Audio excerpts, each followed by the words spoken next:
Pushpa 2 the rule. Sukumar രചനയും സംവിധാനവും ചെയ്ത പുഷ്പ ദ റൂൾ 2021 പുറത്തിറങ്ങിയ അല്ലു അർജുൻ ചിത്രം പുഷ്പ ദ റൈസിന്റെ രണ്ടാം ഭാഗമാണ്. ഗ്രാവിറ്റിയുടെ ഇഫക്റ്റ് ഉൾപ്പെടെ ലോജിക്കുകളെല്ലാം മാറ്റിവെച്ച് കാണാൻ പറ്റിയ തെലുങ്ക് ടെംപ്ലേറ്റ് ആക്ഷൻ ത്രില്ലർ സിനിമയാണ് പുഷ്പ 2. കളർഫുള്ളായ കാണാൻ ഭംഗിയുള്ള ഫ്രെയിമുകളും ലൈറ്റിങ്ങുകളും എല്ലാം ചേർന്ന തിയേറ്റർ പടം. മിറാസ്വ പ്രസക് എന്ന പോളിഷ് ഛായാഗ്രഹകനാണ് സിനിമയുടെ വിഷ്വൽ ബ്യൂട്ടിക്ക് പിന്നിൽ.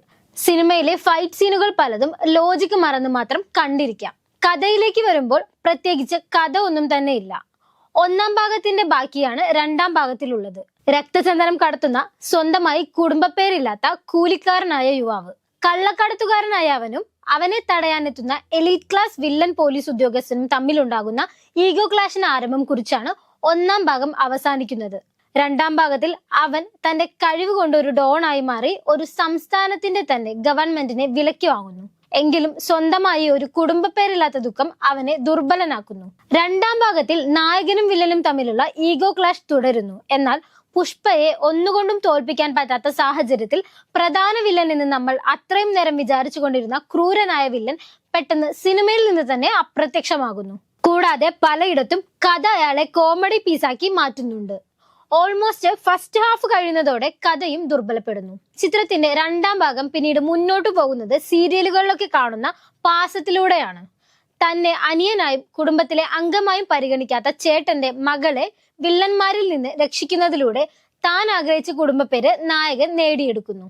അങ്ങനെ നായകൻ സന്തോഷകരമായ ഒരു ജീവിതം തുടങ്ങുന്ന നേരത്ത് മൂന്നാം ഭാഗത്തിന്റെ ലീഡ് കൂടി തന്നുകൊണ്ട് ചിത്രം അവസാനിക്കും. ചിത്രത്തിലെ അല്ലു അർജുൻ്റെതൊഴികെയുള്ള കഥാപാത്ര സൃഷ്ടികളെല്ലാം വീക്കായിരുന്നു, പ്രത്യേകിച്ച് സ്ത്രീ കഥാപാത്രങ്ങളുടെ. മിക്കവാറും സമയങ്ങളിലും ഭക്ഷണം ഉണ്ടാക്കുന്ന നായികയെയും പൂജിക്കാൻ താലം പിടിച്ച് തെക്ക് വടക്ക് നടക്കുന്ന അമ്മയെയും 3-4 ഡയലോഗ് മാത്രമുള്ള വില്ലത്തി സ്ത്രീയെയും എത്രത്തോളം ദുർബലമാക്കാമോ അത്രയും ദുർബലമാക്കി വെച്ചിട്ടുണ്ട്. എന്നാൽ പോസിറ്റീവായി പറയാവുന്നത് ഒന്നാം ഭാഗത്തിന്റെ അത്രയും സ്ത്രീകളെ രണ്ടാം ഭാഗത്തിൽ മോശക്കാരായി കാണിക്കുന്നില്ല എന്നതാണ്. എങ്കിലും സ്ത്രീകളെ രക്ഷിക്കുന്ന നായകന് അസാമാന്യ വ്യക്തിപ്രഭാവം നൽകിയും സ്ത്രീകളെ ദുർബലരും അടിമത്തം എൻജോയ് ചെയ്യുന്നവരുമാക്കിയും സിനിമയിൽ കാണിക്കുന്നുണ്ട്. ബാക്ക്ഗ്രൗണ്ട് സ്കോറുകൾ സിനിമയെ ലിഫ്റ്റ് ചെയ്യുന്നതിൽ പ്രധാന പങ്ക് വഹിച്ചിട്ടുണ്ട്. സാംസിയസും DSPയും പ്രത്യേക പരാമർശം അർഹിക്കുന്നു. ദേവിശ്രീ പ്രസാദിന്റെ പാട്ടുകൾ നന്നായിരുന്നു, എങ്കിലും വരികൾ ശോകമായിരുന്നു. ആക്ഷൻ ത്രില്ലർ വിഭാഗത്തിൽ പെടുന്ന ചിത്രത്തിന്റെ ദൈർഘ്യം 3.5 മണിക്കൂറാണ്. പക്ഷെ സിനിമ തുടങ്ങുന്നതും തീരുന്നതും അറിയില്ല എന്നത് പോസിറ്റീവായ ഒരു കാര്യമാണ്.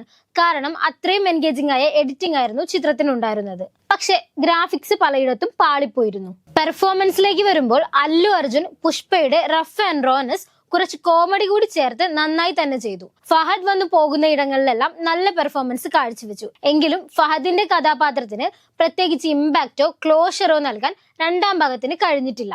സുനിലിനും പ്രത്യേകിച്ചൊന്നും ചെയ്യാനുണ്ടായിരുന്നില്ല. ആകെ മൊത്തത്തിൽ ഒന്നാം ഭാഗത്തിനേക്കാൾ മേക്കിംഗ് ക്വാളിറ്റിയിൽ മുന്നിട്ട് നിൽക്കുന്ന ശരാശരി സിനിമാ അനുഭവം മാത്രമാണ് പുഷ്പ 2 ദ റൂൾ. ഇനി നാഷണൽ അവാർഡ് പ്രതീക്ഷിച്ചിരിക്കുന്ന രശ്മിക മന്ദാനയ്ക്ക് അത് കിട്ടുമോ എന്ന് കണ്ടവർ അഭിപ്രായം പറയൂ. നന്ദി.